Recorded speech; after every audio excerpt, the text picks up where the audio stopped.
Howdy guys, Attorney Walter Hnot. Now remember, I don't have the traditional setup I normally do. Let's get me right there. Perfect.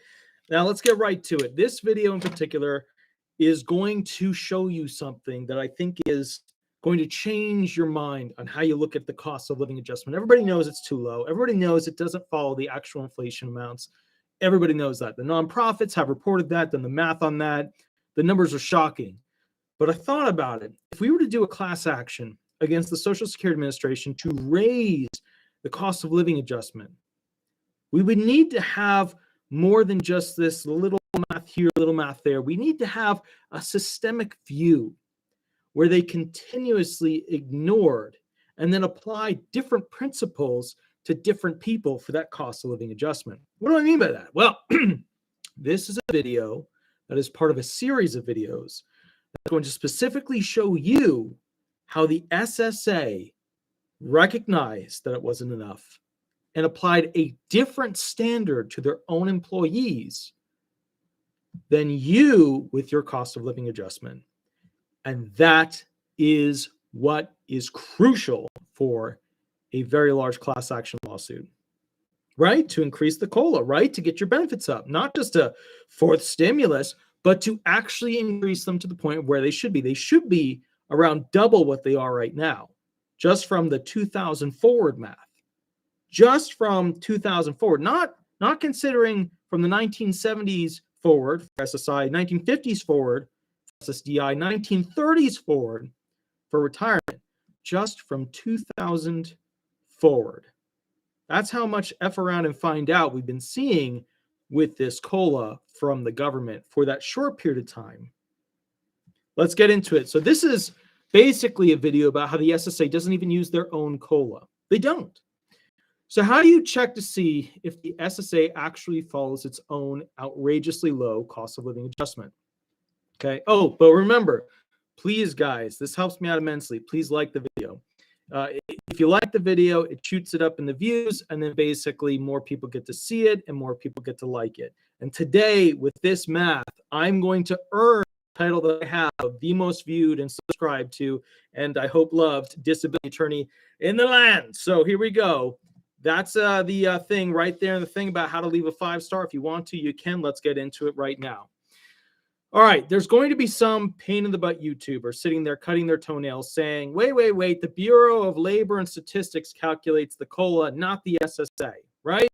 Yes, that would be correct, great Kung Fu Clipper. But the Social Security Act dictates the calculations to be used, and the people who get fluffed by it are 78 million Americans strong, who are receiving checks under the Social Security Administration program. So that mostly being Title II and Title 16, your retirement, Social Security Disability Insurance, your supplemental security income. So in practical application, the SSA made the baby, the COLA. The SSA named the baby low COLA. And just because the babysitter changes its diapers, which of course in this case the Bureau of Labor and Statistics, doesn't mean that the SSA didn't raise that child, the COLA.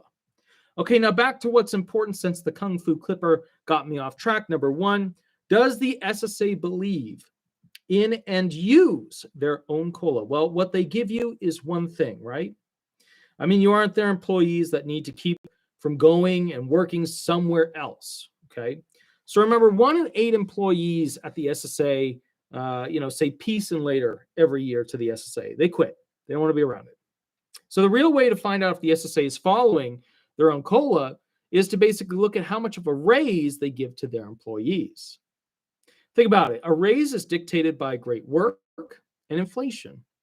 It's all based on what the actual market is doing, aka who's bringing home the actual cost of bacon. But remember, the SSA does not follow the traditional market, which is each individual, right, gets a review and then a raise based off of that. No, that's not how they do it. The way they do it is that they have a percent increase for different areas. Different states get different increases. Different areas get different increases based upon the cost of living for that area. Starting to see how there's a little bit of a connection here? Yeah, it gets worse. Hang in there. Think about it. A raise is dictated by great work and inflation. It's all based on what the actual market is doing, aka who is bringing home the actual bacon. Now, look, we cover some pretty naughty things on this channel. Okay, we point out some things that other people don't look at, other people don't see. And I want to point something out to you guys real quick.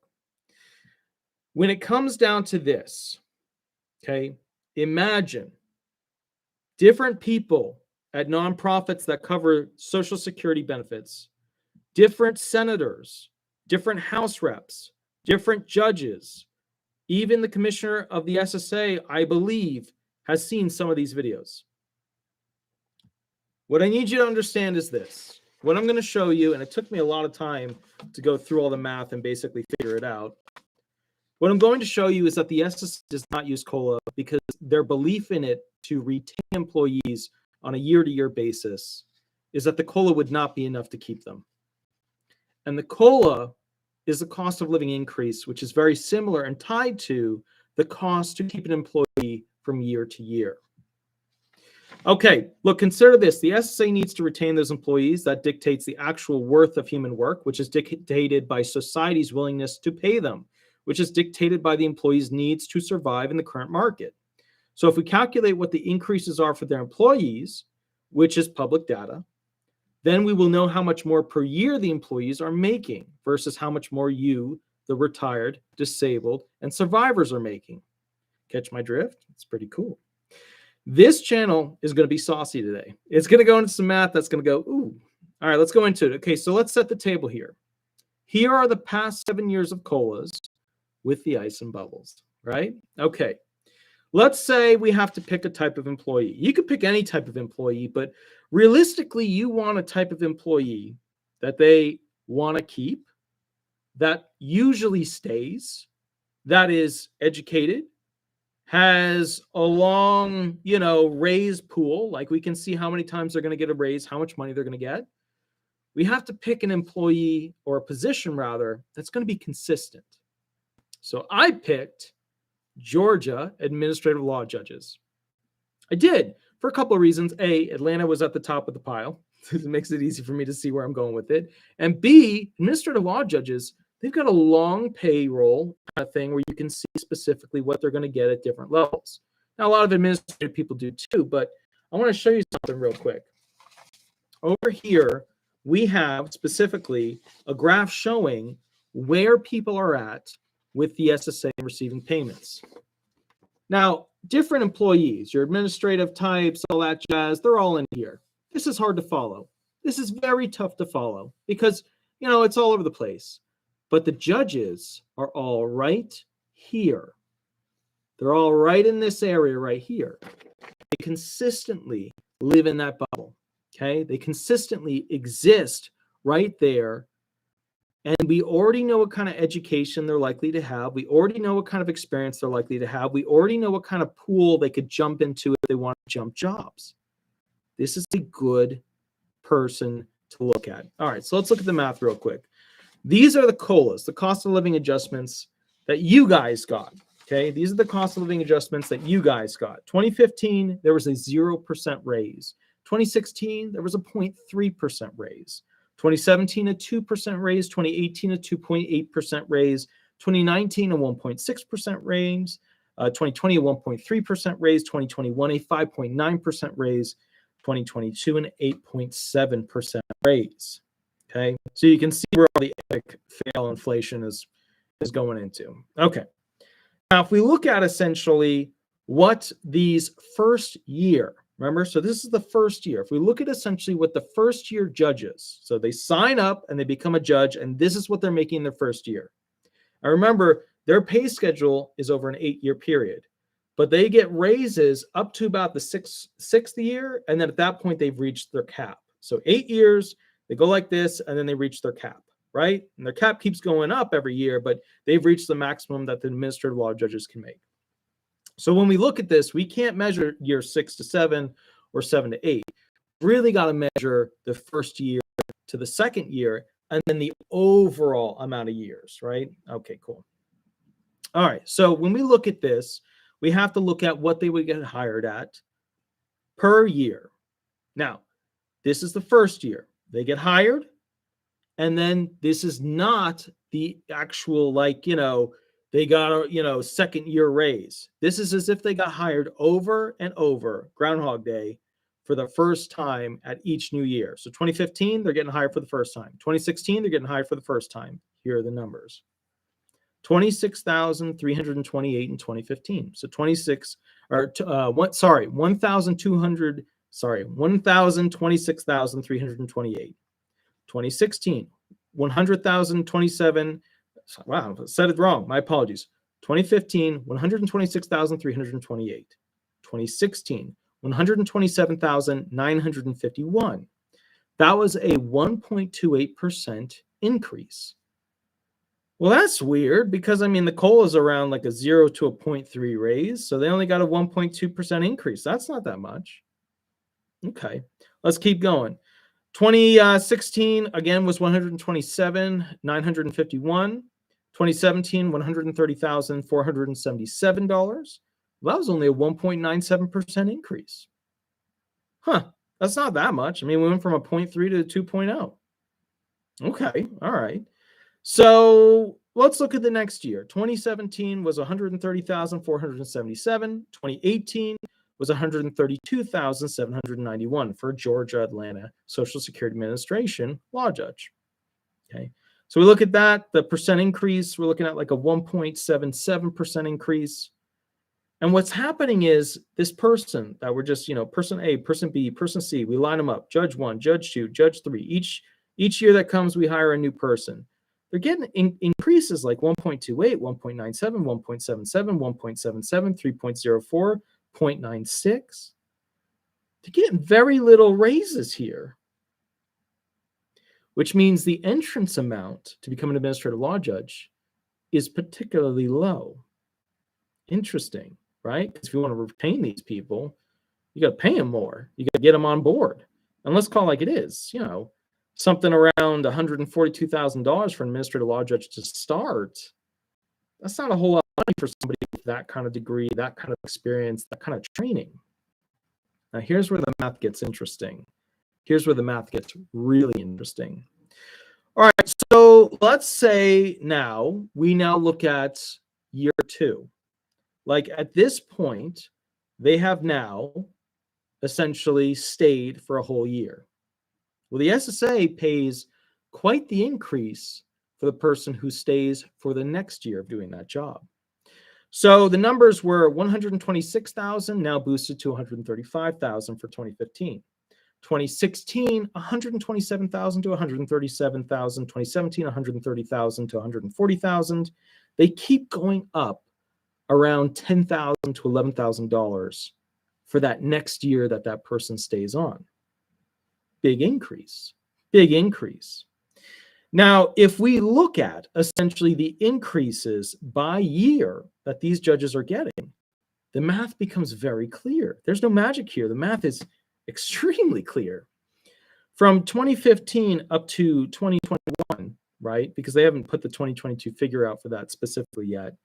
The increases per year between the first year that you're hired and the second year that you stay on are 7.64, 2015, and then they go up to 2021 and the following. So 7.64%, 7.57%, 7.58, 7.57, 7.65, 7.63, 7.64%. That's how much that's how much their yearly, annual, salary goes up.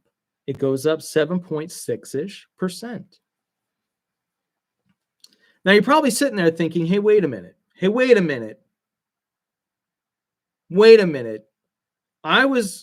getting a 7.6% increase, and all I'm getting is a 0% increase, 0.3% increase, 2.0% increase, 2.8, 1.6, 1.3, 5.9, 8.7. You guys are getting screwed, right? Because your COLA increase isn't 7.6% consistently. Starting to see the problem. So it's ironic is that based off of this ridiculous inflation, federal employees are getting screwed over all this Biden inflation time. So if you just take Biden's, and remember that we got COLA, so, you can't throw it all on him. But the bottom line is, he did a lot of things to cause this. The fuel, how he restricted it, and then he started to sell off all our reserves to make the terms look okay.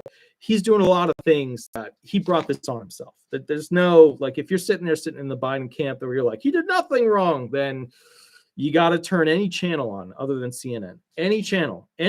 Go look at the nonprofits and what they're reporting. Any of them. Just go look at it. So the bottom line here is this. The judges will usually get a 7.6% increase, while you guys get somewhere on average usually between 0 and 2.5. Last 2 years have been spectacular and unique in the sense of how much inflation we have. One would say Jimmy Carter unique. Now, why is this important? This means that even when their COLA increase was 0% or 2%, these judges would still get a raise of around 7.6 per year during the good and the bad times. The SSA knows that for many of these judges to stay where they are and not go elsewhere with their knowledge, education, and experience, that basically, they need to provide a raise each year that these judges are going to want to go ahead and stick around. So how much above the COLA rate, are we looking at with all this stuff? Like, what's the difference? Like, if we applied what you guys get, the cost of living adjustment that you guys get to the judge's schedule of raises compared to what they actually get from what the SSA is willing to pay them to keep them around, what's that difference? And that's where we start to prove a systemic approach on behalf of the Social Security Administration to pay people more than the cost of living adjustment, because they know that the cost of living adjustment that they're giving these judges is necessary for them to continue to stay on board.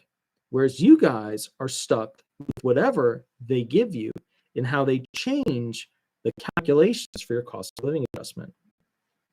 You are a slave to their math. But these judges can go elsewhere. Think about that. If we take the COLA amount of increase per year from 2015 to 2021, then the judges would make $126,328 in 2015. Okay. And then in 2016, they'd make $126,707. 2017, $127,000 and $241. 2018, $132,000. 2019, $134,000. 2020, $136,000. 2021, $144,000. 2022, $157,406. Now compare that, right? That's if we took 2015 and increased their benefits by what you get, what your COLA is. Compare that of 157,000 raise from the original 126 to 157,000. Now, if we apply their math, their cost of living adjustment raise for these judges, we end up at 22 being, instead of 157,406, the judges using their math are now getting $199,247. So here's the kicker. That means following the COLA model you get gives an ALJ only $157,406, while in reality, what they are actually paying the judges is $199,247,000. That means in a 7-year period, and remember that number is based off of just a 6.7% increase. There's a little bit of rough cut math there, but that's around what it is. That means in a 7-year period, there is a 2015 to 2022, a 26.58% increase above the COLA that they give to the judges, but not to you guys. 26.58% increase to the judges. You guys don't get it. That's how much extra cream cheese they put onto this bagel over a 7-year period. 26.58% more cream cheese. Now, let's talk about that.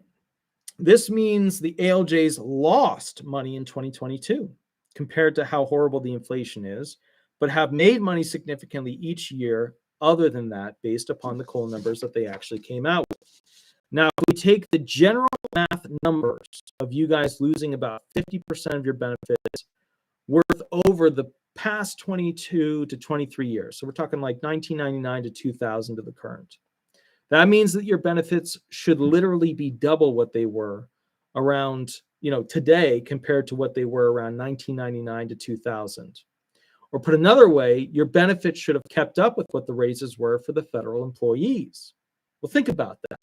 If we just did the math for 7 years for these judges, and in 7 years there was a 26% increase to the judges, then that kind of makes some sense, because it's been, it actually means that you would end up in more, because that's only 26. But if we then double that, 14 years, right? Then we know the judges are making significantly even more than you would have via the COLA. And each year that we apply their COLA, the judges get quite a bit of boost. Now, there's a game here played by the SSA. The SSA, during the first 5 to 6 years on their little map, and remember, what they do is they do it by location. If you live in California, it's way up high. If you live in Arkansas, it's way low. If you live in Texas, it's not too high. If you live in Ohio, it's not too high. But if you look at Riverside, California, if you look at Oakland, California, they're super high, because the cost of living is out of control in those places. Now, with that said, that proves that they use a cost of living adjustment when doing the math to increase the judge's actual salary. That means that they use a different cost of living adjustment for their employees than they do for you guys. That is interesting. And that proves a systemic problem with how they calculate how much they're going to give you, which is class action lawsuit stuff. All right. Now, let's talk real quick about this. I think this is important. In order to go ahead and have a class action lawsuit, you have to prove a bunch of things. You have to show that it affected all these people equally, or to some degree, unequal if it's, some other thing, but it's federal rate. It's applied across all the states. I'm starting to break down all of the things that we would need for a class action lawsuit. There's a problem. I don't have time to set up, write all of the complaints and yada yada for a class action lawsuit. So I'd have to bring on some other law firm to actually be a part of that. Why is that? Well, I got a YouTube channel. The farm's about to be finished, and I'm about to potentially buy my first rental home to not live within the society of constantly working a job that doesn't pay me enough, which is, of course, the law firm. So things are moving and grooving for me. And as you know, getting my student loans, which I think are around 330 something thousand, which is down from the 500,000, getting rid of those is kind of becoming a priority for me, because living like a slave where I'm constantly not having enough money, well, that ties you and us together very closely, let me tell you. And I'm trying to find my way out of it just like you are. So let's talk. Here's what's going to happen. You have to find all the arguments that you're going to use and the math behind it, exact math, hiring an accountant, hiring a financial figure, a mathematician, to go through and prove all these arguments. Then you can create your complaint and submit it and begin the process. This would not just be against the Social Security Administration. This would be against many agencies. Those who make the math, create the math. Those who change the math, looking historically to those who are in control of changing how we actually calculate this. Who passed it? And some of these politicians, you know them. You know them quite well, actually. All right, guys. So with that said, this video took a bit of time to go ahead and calculate all those figures, through everything. That's why I started late. I was sitting there. I've been working really hard. Let's get into this real quick. I want to do a summary. Now, and this is incredibly important, there was a mega event that happened related to basically, YouTube and SSI benefits and the future of them. This was like the ultra event. It had a bunch of senators, AARP. It had a representative from Chase, JP Morgan Chase, the Policy Center. We're talking even the disabled people were part of it. Nonprofits were part of it. This was a mega, mega, mega event. Okay.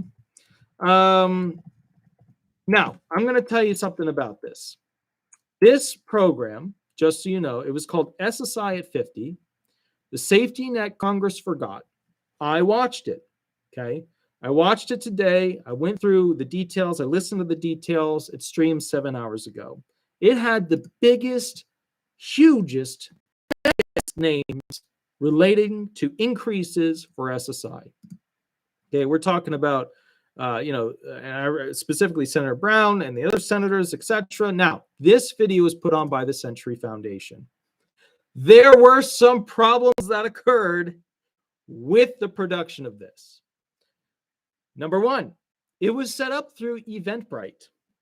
Eventbrite did not have a link on their website once you signed up and got your ticket for it. So there was no way to link to it that I could find or other people could find from Eventbrite. So that kind of sucks because, a lot of people that wanted to watch it couldn't watch it. Now, me being a YouTuber, I was like, all right, well, what's the one video platform that they're going to stream this thing from? It's, of course, going to be YouTube. So I went straight to YouTube. I plugged the title in. Boom, there it was. So I was able to watch it. Now, with that said, I think this is pretty important, okay? They did not focus on some things that I think are essential to going ahead and putting on a production that large. Number one, a lot of the people were repeating the same things. So I don't think everybody knew what everybody was going to say. So a lot of the statistics just kept popping up. And then they would say, well, I don't want to say what they already said. So that wasn't a good thing. Number two, they didn't really go into SSI child-based benefits, which I think is incredibly important. They missed a huge opportunity to address that in more detail. Number three, they didn't have any opposing counsel, any devil's advocate, any opposing interests on there. It was a love fest. The whole thing was a love fest. They didn't have any Republicans that didn't want SSI to go through. They didn't have any nonprofits or groups that were like, no, it shouldn't go through because of A, B, C, D, E, F, and G. It was just all one side, which you got to have a little of that. Otherwise, you end up with CNN. Yeah, and CNN is just chopping all of its best, biggest and best, news anchors. Literally, the last one, just the last major anchor of the anchors just got axed. And it's happening because they're not doing proper journalism, which is having opposing sides. I mean, Fox has the same problem, but CNN really has that problem. It is their side, only their belief, only their way. I mean, Christ, even Katy Perry came out, went to Kentucky, and she's like, it's not California. It's weird. So, takes a Katy Perry to make a joke. So with that said, I think there's a lot of problems, but overall, it was excellent.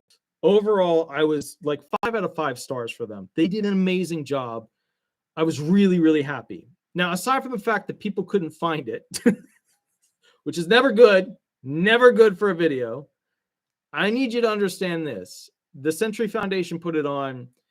After 7 hours of streaming, it only had 583 views, which to me says, yeah, maybe people couldn't find it. But at the same time, the SSA should have been promoting the hell out of that.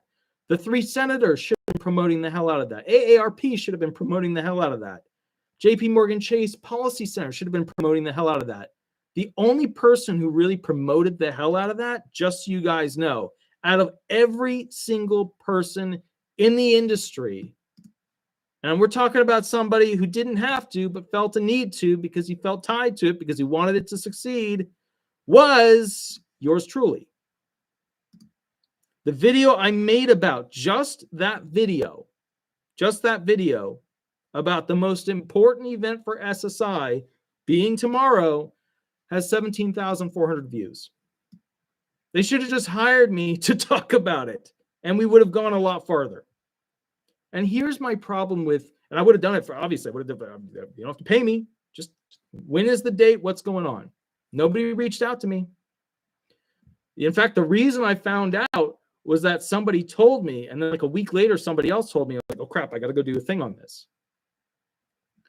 What's upsetting to me is that SSI, SSDI benefits, retirement benefits, survivor benefits are like women's basketball. Everybody likes to use them as an example, but nobody gives a shit about them. That's the reality. You would expect with women's basketball, every lesbian, every gay, every goth, every potential category of individuals that wants to support something that is not the main bright light feature of that particular category of things. Oh, surely, thank you. I think you're going to bed. You text me. What's up? Throw the doggies a treat. I can't. I'm up here. I'm in New Jersey, but when I get back, I absolutely will. In fact, they're chubby. I got pictures of them today. They look so chubby and happy. But yeah, guys. So here's the deal. Okay. If people really cared about increasing the benefits, a fourth stimulus, a COLA that's actually justifiable and realistic, a monthly stimulus, right? A universal benefit. If people really gave a damn, stick with me on this, then they would be part of those videos. When I first made that video, my joke, my haha, when I did some basic math on it, was that the main people that were on that like infographic as to who was going to be present had the exact same amount of subscribers as I did. That included the Social Security Administration, the largest financial payout for the federal government in America, probably the world, and 3 senators. All of their subscribers totaled mine. And the problem I have with that is that the heroes of this push, they're inside the government, right? Not me, the one fighting with the government to get benefits for people, the disability attorney that goes to the hearings, the disability attorney that works on your paperwork with you. Okay, how are we going to phrase this? How are we going to say that? How are we going to do testimony training, testimony shaping? How are we going to get medical evidence that shows that you are the impaired person that which you claim? Not me, but the actual people in government who are in charge of promoting the idea of increasing benefits for you guys don't have much viewership online. They also don't have much viewership on TV. They also don't have much viewership through websites. Which is my point with this whole thing, which is that increasing your retirement benefits, increasing your disability benefits is like women's basketball. People just don't support it. Now, we talked about in another video how we could actually do this from an external landscape, without me becoming a senator, right? And the best way in all of them, to be fair, is a lawsuit, class action, right? That's the best way to create leverage to force them to do something. Now, if I do that, there's a problem. I know because law firms I used to work for that created large lawsuits against the Social Security Administration, well, they started to see a lot of bias, a lot of negative decisions, a lot of unfavorables, if you will. So I can't pull that trigger unless I sell my law firm. That's the reality. I'm just being honest with you. That's how it works. Would you rather me lie to you? I could tell you we're going to do the lawsuit tomorrow. Would that make you feel better? Be a lie. Some people like to watch lies. Some people are sitting there talking about, hey, this $200 boost is coming tomorrow, right? That beautiful lie of the $200 boost or the $1,400. Oh, that's so good. So the problem is there's a game afoot. The attorneys in the system can't go that big on something that huge without having some sort of bias come back on them. Now, the bar would prefer, Florida bar, that I say that there is no bias and that everything works perfectly and that judges aren't human. That would be a lie, which would be against, again, the Florida bar, which does not want me to lie. So we run into a little bit of a paradox. The point here is this. At the end of the day, there are millions upon millions upon tens upon millions, tens of millions of tens of millions of tens of millions of people who are being unfairly treated. It's not just Black people. It's not just Asian people. It's not just white people. It's not just old people. It's not just gay people. It's Social Security recipients. It's a massive group of people. It is a civil rights matter at this point. If you didn't think of that, take a moment, realize it's that. If your benefits that you paid in all these years are supposed to be double what you're already getting, then I would say that that is a civil rights problem, because you were promised something, and a violation of that contract, that which you were promised, creates a fraudulent misrepresentation. There is a breach of contract through fraud. That's what it is. All right, guys, before I get myself into too much trouble with the reality, let's go ahead and take some phone calls. And I'm going to go ahead and open up the line and begin the process. Let me put the phone number in here real quick. Here we go. There we go. That is the phone number you can call for me to answer questions. Now, before I take the first phone call, I need to make something very clear. I need to make something very clear because my staff is ready to literally murder me at the law firm. Number one, do not call the law firm from 9 to 5 if you just want to shoot the shit. Don't do it. Don't do it because they've had enough of it. Number two, don't call the law firm if you are already receiving benefits and you just have a question. That is also falling into the category of shooting the shit. So, number three, we are only taking claims for people to fight to win their benefits, right? So if you need to file for disability benefits or you've been denied, we take those claims. But if you're in a cessation claim and it's like a this or that, you got to call me on Thursday. You got to call me on Thursday. Another thing, and this is very, very, very, very important, incredibly important. When I say I give a free consultation, that is for claims that we take. So if you call 95 and ask about, space law, which I love to talk about, it's dangerous because if you call me, I'll still talk to you about it. But if you call about other stuff, personal injury, workers' comp, blah, blah, blah, like I get if it's part of the application for applying for disability benefits, then bring it up. But if you're just calling for those fields or a cessation claim, my staff is you going forward. We cannot continue to communicate on this matter because it's not a claim that we currently handle. We had a person for an entire hour today talk with the director of the firm and get upset with the director of the firm because the director of the firm was trying to tell her we don't do that. And she just kept talking, and the director of the firm was trying to be nice, and she blew an hour's worth of the director's time, which is not okay. So remember, 2 hours, although, I always screw up the time and I'm always late because, it takes time to figure this stuff out. 2 hours every Thursday for those people who have questions. If you're looking for benefits, like, hey, I want to apply for disability benefits. Hey, I got denied. You can call me. I'll work on it. We don't take claims where the prior attorneys will not withdraw for fees or representation. We just don't take them anymore. And here's why. We have to then fix them and get paid about half of what we should. And we don't make enough per claim as it is. So we just don't take those claims anymore. We even have people who literally are at reconsideration and they say, screw it, we'll drop the claim and do a new one with you, which is horrible. That even has to even be considered. And some of them, we just pick it up. But the bottom line is it's not okay. It's just one of those things where we as a firm, if we don't get a clean claim where the prior reps, whether it's a non-legal rep, and God, they are like leeches. They are so bad. They will stay on that thing no matter what. Or the big box law firms, they will stay on that thing no matter what. Oh, buddy. Wow. Deb Carter, thank you. Thank you, thank you, thank you. I really appreciate the $10 donation. That is amazing, amazing. Are you gonna? I see appeals counsel stays. Yeah, that is something that a lot of people talked about today in that big event. Is that the wait periods are just extreme now. They're far, far greater than they used to be prior to 2020. 2019, it was like 4 to 6 months for an initial filing decision. Now we're at like 12 to 15 months. It's insanity.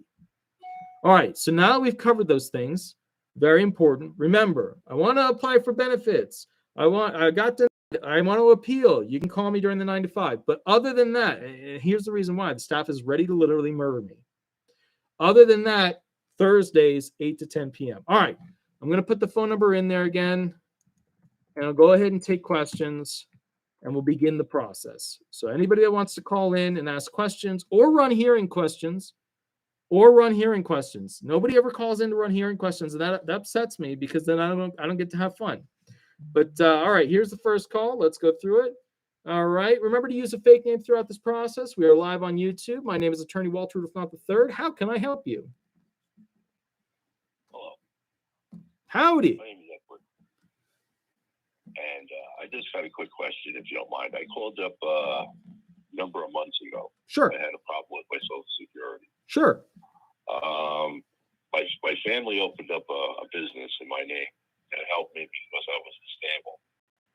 And when I went to Social Security... So it's super hard to hear you. Am I on speakerphone or just regular phone? No. Okay. Phone. Just talk a little bit louder because it's super hard to hear you. Yeah. Okay. So what happened is when I did go to Social Security, I explained to them that my family was opening up a business in my name or whatever the case may be. Okay. They had no problem with that. However, a number of years later, they cut my Social Security off because I can't have a business in my name and collect Social Security. So they took my Social Security away. Yeah, technically you can, but here's the problem. That's self-employment. And I did a bunch of videos on this like 2-3 years ago. Self-employment is the really dirty trap area where the SSA gets to basically make up numbers that they believe, they base it on some stuff, but they make up numbers on what they believe your actual work is worth. So if you earn $50 a month, they could still look at all the work you're doing and then associate $1,500, $2,000, $3,000 to what you're actually earning in their view, which means you'd be over SGA and then owe them an overpayment for those months. So I'm guessing, right? So I'm guessing you have an overpayment. I guess that's correct, and they fined me. I think it was $55,000. Sure. Yeah. Of an overpayment. Yeah. But my question to you is, even though that I have my tax records to prove that the business is making money, and I was relying on the Social Security to keep myself afloat in my home, and I didn't do any work into the business because it was my parents' idea of doing this to help me, and then it went bankrupt anyway because they both died and I couldn't do it. Okay. So needless to say, what would be my turn of events for that? So what would be how you fix this, right? Yes. All right, let me think for a second because, all right, what number did they attach per month that they believe you were earning that was over SGA? He gave it one lump sum of $55,000. Well, no, that's the money that they paid you that they expect you to pay back, yes. Right? But what month? So okay, but the argument is they believe that you earned more. Right? Even though the business didn't make money, they get to make up numbers here. At some point, they did a calculation sheet where they believe that you were earning more. Now, wait, are you SSI or SSDI? I was Social Security and SSI. Okay, so this is going to get a little more complicated, but here's the deal. I'm assuming you had a bank account. Correct? No. There was no bank account with the company. What was the company? Oh, yeah, there was. Yes, a part for the company. How much money was in the bank? Hours. Okay, cool. It was a transportation business. We're driving people. How many people? Now, look, did the payment? All right, so here's the problem. The SSA, people are famous with transportation businesses. Somebody gets in the car, they hand them cash, they drive off. It is what it is. So you have to go to the local field office and get the accounting sheet that they used to say what they believe you earned per month doing, essentially that type of work. And that's what you're going to use to attack it, to say that you didn't actually earn any money. Now, here's what happened too. When you start a business, you start what's called a new vocational profile, which really gives the SSA a right to do what's called a consultative examination. Now, there's some facts here that I think you're leaving out. So can you tell me? Well, we are on live chat for the whole world to hear. Maybe I should call you at a better time. But man, I don't have time. Like, that's the thing. Like, people keep saying, and that's another thing too. I understand your point of view. I heard the three. I've been watching your channel, so I understand where you're coming from. So I'm not being evasive in the fact of trying to get over on you. I'm being evasive because I want too much information now. Can you give me a modified, altered version of their viewpoint so that it's not directly relatable, so that I have an understanding as to what set them off? They didn't give me one. Oh, go ahead. Yeah. They just said that they overpaid me $55,000 and they stopped my SS because of the overpayment. And I can get it back when I'm 72 if I paid back that $55,000. But they never told me how they came up with that formula. They just said it was overpayment. All right, so that's your first argument, lack of notice. Second argument, no, all right, look, go to the local field office and then email me for another Thursday and get the accounting sheet as to why they basically apportioned your self-employment as over SGA earnings. Because you can own a company. You can own a company and be on SSI. You can own a company and be on SSDI. You can. But they have the right to apply their numbers as to the worth of what your work actually is. And they dinged you for over SGA for all of those months that that company existed. Okay, I never threw anything away, so that's great. All right, I'll email you, but I'm going to have a little hard time going to the administration offices because allegedly COVID is still in effect, and you have no people going inside. You can only call. Yeah, I hear you. I hear you. No worries. Yeah, just get it when you can. Give them a call and go from there, you know? All right, and when I email you, I'll put the number of how you can reach me back. I guess you'll remember this conversation. I mean, remember which email it is. You gotta remember, guys. You gotta remember, I process a lot of hearings. I process a lot of claims. So here's the trick: put something in the email, like a search word, where I can search it and find it on the spot. If you call me back next Thursday, I'm gonna remember this call. I'll hear your voice and be like, okay, cool. You'll be like, hey, 55, and I'll be like, oh, okay, yeah, I got it. But put a word, a weird word in the email so that when I search my email system and I put that weird word in, I can boom, find it real quick, read it, and then we can continue to part 2 of this.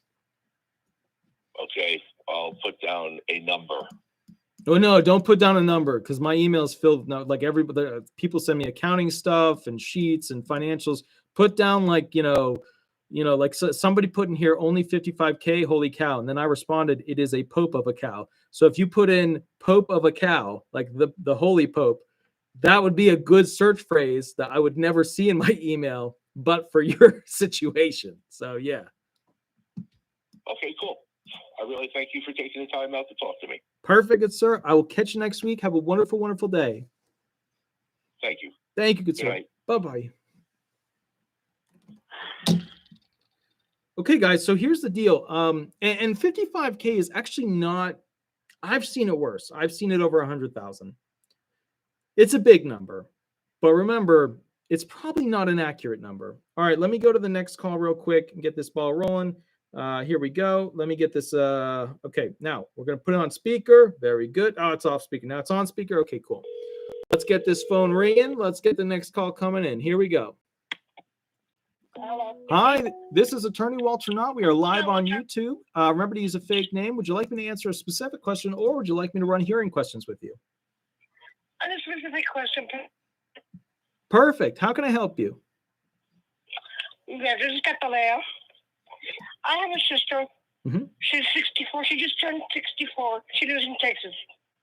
It's a very small town.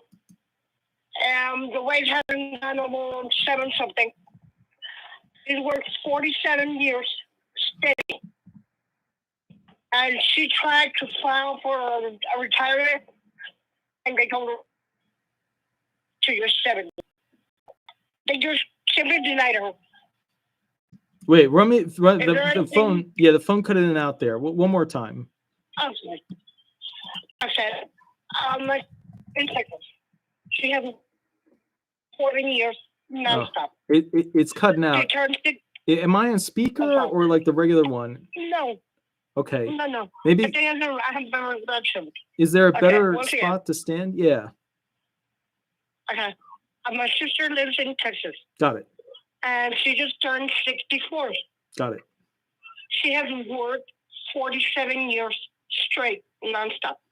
Lucky her. She tried to file retirement, and they denied her. They said, "No, you have to wait till you're 70, and you don't qualify for Medicare." Is there anything like special for her, or what can she do? She'd go on SSI, but if she has 40 quarters of coverage, which I don't know if she does she have 40 quarters of coverage? Yeah, she's been working 47 years. How many quarters of coverage does she have? Oh, I really don't know about it. She's worked every year for 47 years. So here's the thing. She should be able to go ahead and retire at 66, 67, or even 62. So if they're not letting her retire, there's some other problem here. She can go on SSI if she can't access her retirement, but do you have like a sheet from the SSA explaining as to why she can't go on retirement? She feels that they just blew her off, that they didn't even pay attention to her, like she was an illegal. She's a U.S. citizen. She's not a naturalized. She's a U.S. citizen, born and raised in Texas. That's as U.S. citizen-y as you get. Yeah. Yeah.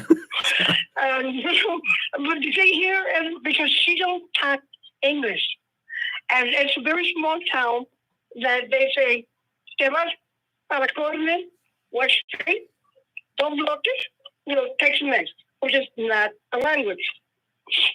But she's a little bit of text back, but they say her that she was illegal. I feel that she was discriminated in that way. Okay, so the first thing I would do is contact the local field office to get an answer as to specifically why they're restricting her ability to have retirement. So do you have the local field office phone number, or would you like me to give it to you? Can you please provide it? Yeah, of course. So what is the zip code? 78040, Laredo, Texas. Okay, perfect. Okay, so the phone number you're going to use is 866 704 4857. 4857. Okay. Yep. So and that's in what city?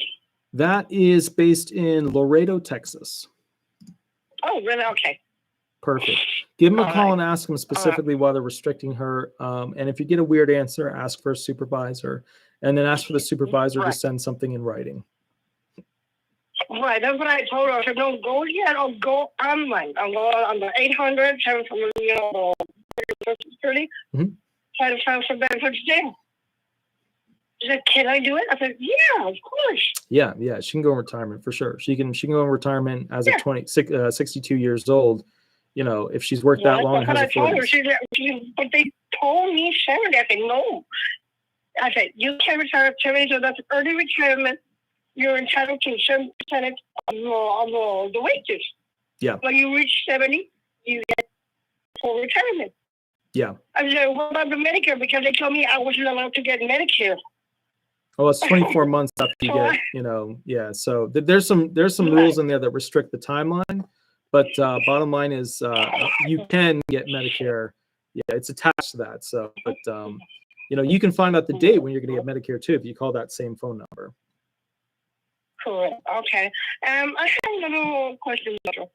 My youngest son, was getting SSI when he was little. When he turned 18, they just continued. He was getting survival through his father, a small check, as he was getting the SSI. But he was still in school. He graduated in June 2019. I took the paperwork to the school. They sent it out. They told me many times it's wrong. By then, one thing that's one of them. Wait. They just continued in. I didn't catch that because the phone. Yeah, I didn't catch that. So just summarize for me again the thing that's going on with your son, because the phone. He stayed in school till 19. Stayed in school till he was 19. Yeah, so he can still receive. Yeah, but they just considered him at 18. That was a big distance. Yeah, so that's wrong. Yeah, so they should read. Because he qualified for the vote. He's a little bit slow. Because sometimes I tell him something like, let's say, I'll go downstairs and get me from the freezer, a bag of ice. I go downstairs and he's like looking up in the sky like it's going to fall, the ice is going to fall from the sky. I said, please. So remember, and I did explain to him. Yeah, so remember for SSI, when they transition a child claim at 18 years old, yes, there's a rule where they're supposed to, if they're still in school, still be able to receive until like 22. And they try to restrict the CDRs that happen, or the consultative examination appointments and the CDRs that happen during that transitional period. But keep in mind, at some point, 18, they usually look at the transition from him being viewed as a child SSI claim to the adult standards for his impairments. So if his impairments improved or his medical conditions improved, then they're going to use that against him using what's called the 8-step sequential process. So yeah. Correct. That's what they told me. But they just considered him at 18. And I told them, I just said, no. And the one time I went into the office before the pandemic, and the girl, she said, no, I am going to fix it. I don't know what she did. And then the last thing that I heard, and then they told me to settle it, like, no, they don't qualify anyway because the money that he was being owed to him, there was a $15,000 overpayment. From who? From what? So now they're claiming a $15K overpayment. Okay. Right. So here's the deal with this type of claim. Just send me all the paperwork in an email and just put in the title, Thursday night live show, like Thursday night live show, and then put a unique word in the email so I can just search it quickly. For next Thursday. Yeah, but scan the paperwork and send me an email with it, and then next Thursday we'll look at it. Okay, sure. Awesome. Yeah, I'm going to Columbia Orchard. Perfect. Oh, okay, sounds good. Okay. Have a blessed night. Stay safe. You as well. Bye-bye. Have a blessed night. Bye-bye. Bye-bye. You too. Bye-bye. So sorry, I had a tough time hearing what was going on with that phone call too. I know a couple of you put that in there as well. We got the next call coming in. 1 second. Here we go. Hi, this is Attorney Walter Hnot. We are live on YouTube. Remember to mute your computer. Also, remember to use a fake name throughout this process. Would you like me to answer a specific question, or would you like me to run hearing questions with you? Yes, you can call me Bob. Howdy, Bob. Okay, in 1998, I got retired by an engine mechanic that broke on me. Okay. So anyway, I just got switched over from SSDI to SSI. Well, in 98, because I worked 90 hours or 2 jobs, I had already earned most of my credits, and I was at $2,200 a month. Okay. Oh, you got to mute your computer on your side so that it doesn't copy everything we say. Okay, so go ahead and mute the computer on your side. Okay. Well, anyway, they switched me over. I was at $2,200 a month. And now you're at $841. Retirement. Yeah. And I'm only getting $1,390 now. Oh, so they still give you, okay. When they switched me over. So, okay. So what I'm thinking is you had enough so did you have 40 quarters of coverage? I'm assuming you did, right? I'm pretty sure I did because I worked most of my life. I worked 90 hours or 2 jobs. Okay. And so you saw a significant decrease in benefits for your retirement. Now, your SSDI amount is supposed to be similar to your retirement amount. Well, it's not. When in 98, they said I had already earned up to $2,200 a month. Well, I've had a retina detachment, and I've got macular degeneration. Well, the argument isn't about your impairments. The argument is, why is your SSDI Title II amount, right? Your disability benefits, $2,200, and then them switching you over to when you turned, Now, wait, when you turned 6, did you get, and this is important, did you get retirement at 62 or 66, 67? 67. All right. So that means you're on SSDI benefits. You should be getting around a similar amount. So I'm not sure what the deal is. Do you have like a sheet from the SSA as to why your benefits reduced in amount? No, when I earned my disability, see, my temporary disability was at $4,000 a month for the company. And then when I earned the permanent SSDI, it went to, I think it was 12 something. So your SSDI benefits were actually around $1,200. That's when I started in 98. Okay. And so, okay, now I get the whole cost of living adjustment increase, but that's not going to put you at, no, it still wouldn't put you that high. Man, you're going to have to send me the accounting sheet from the local field office because this is not adding up. The only thing that makes sense is that you transition from SSDI to retirement. If you're getting currently $1,300 in retirement, you shouldn't be getting SSI on top of it because, you know, they only do a hybrid allowance when you're around $800, $900 with a lower retirement of like $200, $300 to $400, $500. You know, SSI gets you up to the $800 to $900. So no, I'm getting SS9 now. You're getting what? I'm just getting SSI. You only be getting SSI. No, SSI only goes up to 841. I got transitioned from SSDI to SSI when I turned 66 in 4 months, I think it was. That's impossible. That's not how it works. When you transition with SSDI, you transition solely to Title II retirement. Now they can add SSI on, but only for people who are receiving less than like $800 of retirement. Or they add a little bit of SSI on to get you to around 900. Yeah, see, my SS retirement, I don't have enough credits to put me at $2,200 a month in 1998. You know, since then I've been through 9 surgeries. Yeah, but again, it's not the impairments that's the issue here. The issue is, now you were receiving, you said, other benefits that got you up to 2,200, but then for most of those years, you were just getting around. Go ahead, yeah. Temporary disability was $4,000 a month until I got deemed permanent. Then I went SSDI. Yeah, then you went federal. Okay, you got to send me the accounting sheet because there's a few things you're saying to me that are not how the program works. I'm not saying the local field office didn't make a mistake. They do it all the time. But the mistake that we're talking about is not one that's common.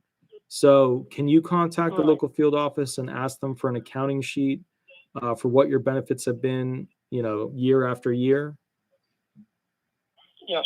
Yeah. Okay, good. Give me a call back next Thursday. Email me that sheet. Put in the top of the email, Thursday Night Live. Put a unique word in the body of the email so that, like, you could say, like, okay, type in, you know, walrus, or type in, you know, dinosaur, so that when I type that into my email, I find your email right away. And then basically, I figured this would be a unique case for you. Yeah. But then we'll look it up next Thursday and we'll kind of go through it because you look, if you're earning that $1,300 on retirement, then you shouldn't be on SSI. It should be solely retirement. And, you know, the SSDI is what transitions into the full retirement once you hit the 67, 66 years old. You know, so bottom line is 66 and a quarter. Yeah. So in that case, you would have transitioned completely and utterly without SSI to full retirement at that point. SSI shouldn't be in your benefits at all. Grab me the accounting sheet. Let me take a look at it. Yeah, and then we'll kind of go from there. You know? All right. Thank you for this time. You have a great day. You too, good sir. Have a wonderful night. Bye-bye. Bye-bye. So guys, the way it's supposed to work is if you're on SSI, when you hit 62, you transition to retirement if it's available to you. When you have SSDI, you transition to retirement at 66, 67. Now, if you're earning under around now $900 with your, SSDI or SSI, they give you a little bit of SSI to get you up to that $900. That's like the general rule of how they do it. Okay, cool. So let me see if I missed any other phone numbers. Looks like we got them all. Looks pretty good to me. Does anybody else want to call in? I'm going to try and reach out to the security expert. He might pick up, he might not. It's cool either way. I mean, he's been flying literally all over the country, so he's super busy too. I'm going to put the phone number in to see if we grab one more call, and then basically we'll go from there. But let's see. You guys can call in. Please address investigation team harassment from Linda Chizek. I know I'm pronouncing that wrong. All right, let me find your other text messages in here. No, I'm not receiving a letter, but when your husband is it's about these guys. All right, so basically you're worried about, oh, okay, I see it here, the CDI units. So what is your question, Linda? Like, what's the legal question about the investigation team harassment? I mean, look, if they're following you, you can contact the SSA. You can go ahead and, all right, let me get this phone call real quick, and then we'll kind of talk about CDIs. Okay, real quick. Hi, this is Attorney Walter Hnot, Disability Resolution PA. Remember to use a fake name throughout this process. Would you like me to answer a specific question, or would you like me to run hearing questions with you? Yes. Hi, Walter. I have just a quick question. Can you hear me okay? Absolutely, yes. Okay. I see within my state, and that's in West New Jersey, they say that they are possibly sending out a stimulus check, a tax credit check for everybody. I believe it's up to $1,400. Now, I'm not sure if that's also entitled for people that are on SSI or SSDI. Do you have any information on that? I did file last year when I was on unemployment, so not sure if I'm entitled to that or if that would affect anything. I'm not sure. And keep in mind, the ironic thing is I'm in New Jersey right now. Let's see. What's the official title of the benefit that they're giving? I believe it was listed as a tax credit. And they said, don't be surprised if everybody gets a letter from the government saying that you're entitled to money, to fill it out. It was just a brief letter that was like an online news report, if you will. I mean, yeah, but usually they have like a specific thing that's like we're doing this stimulus or this special one time. Do you know like the official, like what the name is that they're using to promote it? No, the only thing that I remember, again, from the article, and I read it a couple of days ago, is that it was supposed to be a tax credit for people that made under a certain amount of money, something along those lines. And like I said, knowing that my unemployment was at like, I don't know, $8,000 for the year, if you will. I mean, that's even under the, the minimum, if you will. Sure. So, I don't know about it. If you could send me something on, I can look at it to see if it would be applicable to you and how it would affect the SSI benefits, whether it be countable income or non-countable income that you receive as part of the credit, which, obviously it's probably, it's unearned, absolutely unearned, but I don't know if it's countable. So I would say this, send me something on it and then just catch up with me next Thursday and put in the title of the email, Thursday Night Live, a weird word in the bio so I know to search it and find it really quickly, and then we'll kind of figure it out. But I haven't heard anything about that. And when I just searched it, just so you know, on like Google, I put New Jersey tax credit. Usually something that would be big or new or interesting will pop up as news, but all I'm getting is state.newjersey.us stuff and .gov stuff and nothing this here. This is listed under the newjersey.com news. I'm going to sit and look real quick to see if I have, if it's still, listed, because, every so many hours they update it with new articles. Like I said, within the last day. All right. Anyway, one real quick thing I just wanted to let you know, on my local Facebook group for Social Security, people go in there and they ask questions and, does anybody know about this, that, and the other thing? And quite a few people on top of myself have mentioned your name, that they do follow you and they watch your videos. Cool. So I was happy. Like I said, I just put it in the chat. I wasn't sure if you caught wind of that. So you're definitely out there helping lots of people, and just wanted to share that with you as well. Thank you. I really appreciate it. I just heard from one of the clerks. I can't say which clerk or which judge, but that one of the judges recently saw my videos, and he said that I talk too much, but that's okay. No, that's okay. You can put me right up there with you, because if you had like another 3 hours, I'd still sit here on the phone with you and ask you a million questions. Well, I'm thank going you. to let you go about your night. And thank you again for everything, for helping me and everybody else out there. And take care of yourself, and God bless. Thank you. You as well. Have a blessed night. Okay. Bye-bye. Thank you. Bye-bye. That's awesome, guys. That's awesome. So here's kind of the weird thing too about this channel.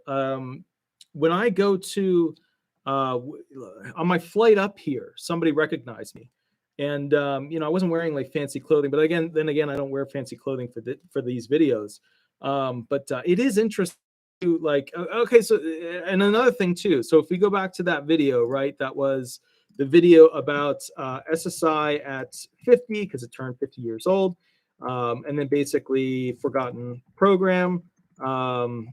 If we look at the numbers for that, just that video, which should have way more numbers, because, oh wait, hold on, let me pause it here. That video was awesome. Like if you get a chance to check it out, SSI at 50, the safety net Congress forgot. Once again, the safety net Congress forgot. The thing with that, right? The whole, and I mean, they're all aware how much SSI costs and where it is. They're all aware of that. Once again, whether or not the American people forgot it or Congress forgot it. But the point is this, and I mean, they even took Commissioner Kijikazi's face off the final thingy because, her FaceTime on the show. Actually, I don't even think I saw it. Is she on it anywhere? No, I think she was pulled from it because I don't remember her really talking during it. I think originally she was supposed to be the speaker. That was like the main talker, like bringing people in and such.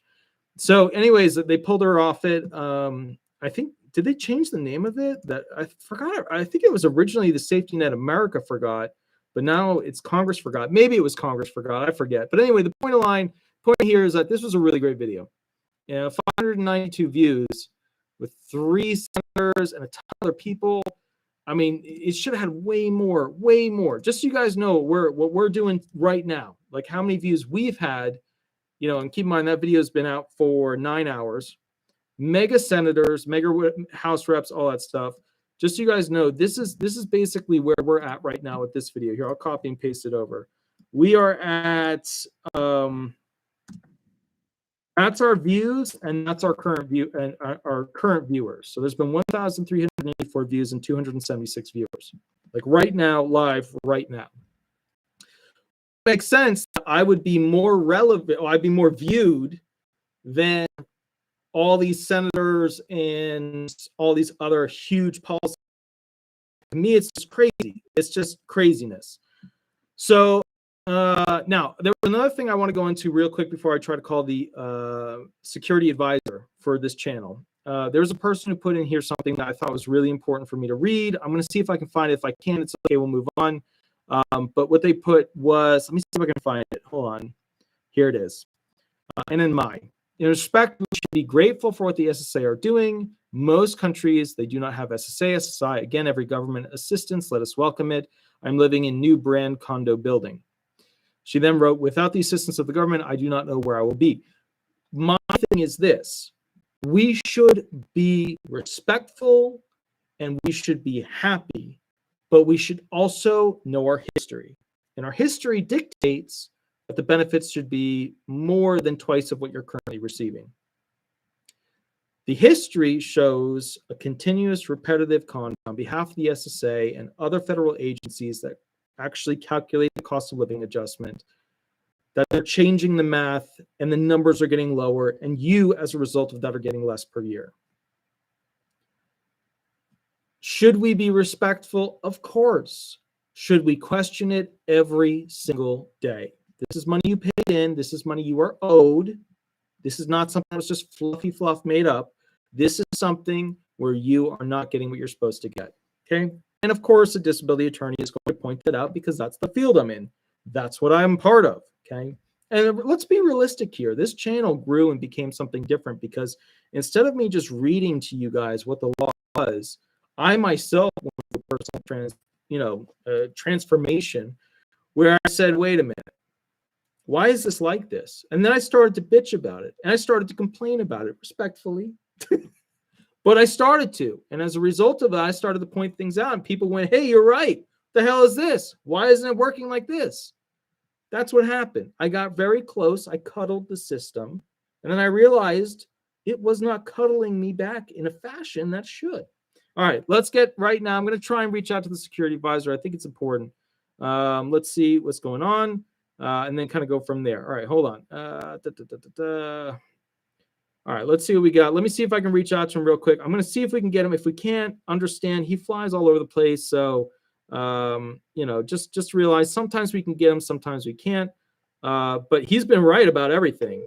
I mean, he's literally been right about everything so far. And you're getting a lot of news that you'll usually hear 2 to 3 days later down the line from the major legacy news stations. So, I mean, it's super crucial. If we get him, cool. If we don't, I understand. I spoke with him earlier, but I mean, he had a huge meeting that's like, you know, limited to certain personnel. Sometimes he's in the country, sometimes he's not. So let's see if we can get him. Our call has been forwarded. We didn't get him. All right, that's okay. I got to give him a break. Now, with that said, I've been working with him on something big, something huge. I'm not going to tell you what it is because we're not ready yet. But I have been working with him on something big and something huge. So when it's ready, we'll do like the spirit fingers and the spritzy stuff and like the little, you know what I mean? So, all right, guys, we had an amazing show. It is 10:02 p.m. Even though I started 45 minutes late. I'm so sorry about that. Let me answer a couple questions in the chat to make up for my horrible tardiness. I apologize again. It just took me forever to go through all the numbers. Guys, it's like, and it's not even, there's no pictures. There's no pictures with any of this stuff. Just numbers. I wanted pictures, like at least a dinosaur or something cute that was like hidden in the text, you know, something that was like quasi faded, but in part of it, you know. All right, let's take a look at these questions. Let's see. I'm just gonna start reading them. Guys, if you could make it easy for me to figure out which questions are questions. Okay, so let's see. Todd Metzger. I wish you could do the security expert first thing.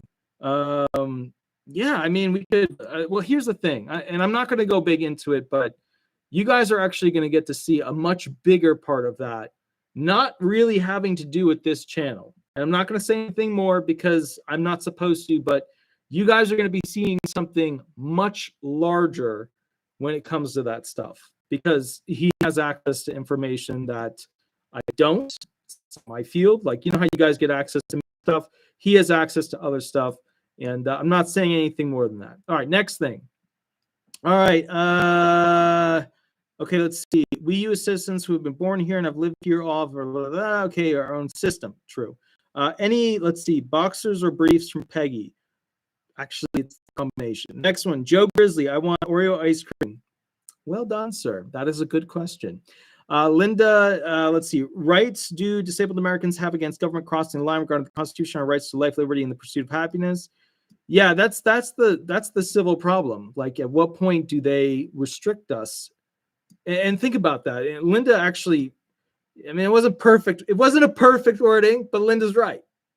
If they're not paying you what your benefits are supposed to be, that is an infringement on your pursuit of happiness because it lowers your standard of living, which means you can't go and do stuff that would make you happy that you normally should be able to do. Whether it's driving to the store and buying stuff or driving to a, you know, fun, exciting thing or going on a cruise or supporting your family, whatever. But that is the truth. That's why it's a civil constitutional problem for class action, for cost of living adjustment, not paying you enough on a yearly basis because, bottom line, they've changed the math. Cool. Let me see what other stuff is here. Howdy from Atlanta. Howdy. Will I get a review if I'm 63? It's super rare. They pretty much cut it off at 62. Okay, so she feels harassed. So look, if the CD, yeah, you're right. Whatchamacallit. So the thing is this. Thank you, K Guardian. When it comes to CDI units, these are special investigation units that are usually local individuals that are local investigators. Sometimes they're FBI, sometimes they're not. And so the bottom line is that these individuals will go ahead and do all your classic investigation stuff. They'll park a van somewhere with the camera, take a bunch of pictures, and they write out the reports. Now, if you feel that somebody is following you, you can do a couple of things. You can request from the SSA, you can call them and request whether or not you are currently going through a CDR.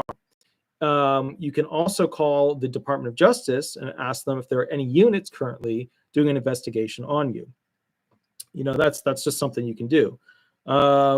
A couple of other things is that if you feel somebody is following you and they're not related to disability benefits or Social Security or the Department of Justice or the Department of Defense, then basically, you know, it could be something not related to it. I think you made a comment about your husband being part of a security thing.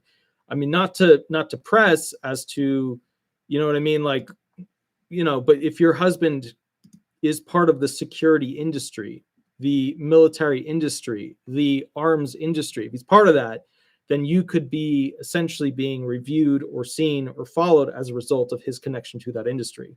And the reason why is that he who makes the best weapon is usually best at taking from other people the crown upon their head. Or if that person is the person with the crown on their head, like America is, America's the big bad, America's number one when it comes to military force, except for the Navy. We lost that to China. Then what happens is at that point, you know, America is going to want to make sure that essentially they keep all the best technology, all the best war machines to themselves, and anybody that might be selling to alternative perspectives outside of the country, well, they, the family, including their wife and children, usually get a review, which means they follow you around. Okay, hello question. Just found out my ex has diabetes, heart failure, obese, COPD, can't go to work now. He's a fisherman in Florida. We just went through major hurricane. Does he have to wait to get SSDI? Well, everybody's got to wait to get SSDI, especially in Florida because there's so many people that applied down there. You know, the CE doctors, consultative examination appointment, taking forever to get one of those. Just getting the claim from the local field office to DDS into the development unit and then getting an actual assigned DDS rep is just taking ridiculous. It's like taking 10 months right now. So unless he's like in a I'm dying soon situation, it's going to take a while because everybody's it's taken a while. You don't always get the same amount everyone else that starts SSI because they count several things like house payments, rent, insurance on house and car, many things that can cause you not to get them out. So what you're kind of talking about, quasi, but the thing you should be, if you want to learn about that, not getting as much as you could for SSI, not getting the max, go look at the in-kind support and maintenance rule, also known as the 1/3 reduction rule. Okay, can the SSI get benefits if they participate in the stock market? Yeah, you can, but remember, if you earn over that $65, $20 limit, right, every $2 you earn over the 85 in that instance, they take away $1. And, you know, if you're trading stocks and making income over that amount, that's countable income, you could run into some problems. But it depends on what kind of stocks and bonds you're doing because some is countable, some is not countable. So yes, and then you always have to watch out for SGA. If you're earning over $1,350 per month, then you're not eligible for benefits. Let's see, Rolling Rock. I worked during 9/11 underground and went out in 2009. Well, there's a lot of questions here. So sell my RV to get Medicaid. That doesn't make sense. SSDI does have limits, 2,000 max for a car, no more than 2,000 in the bank at one time. No, SSDI doesn't. That's SSI. SSI has the limits of the 2,000 in the bank and restricted how many cars you can have and all that stuff. SSDI does not have those limits. SSDI is Social Security Disability Insurance. They don't have all those weird financial limitations. SSI does. SSI is Supplemental Security Income. SSI is the poverty-based program. It is the funding of last resort, as they put it. Okay, cool. So guys, I'm going to go ahead and do a little bit of other work. Then I'm going to go to bed because I'm super tired. I will probably have another video coming out in the morning or maybe later in the day. I will catch you guys a little bit later. You have a wonderful night, and we will go from there. Thanks so much, guys. Have a wonderful night. Bye-bye. Bye-bye.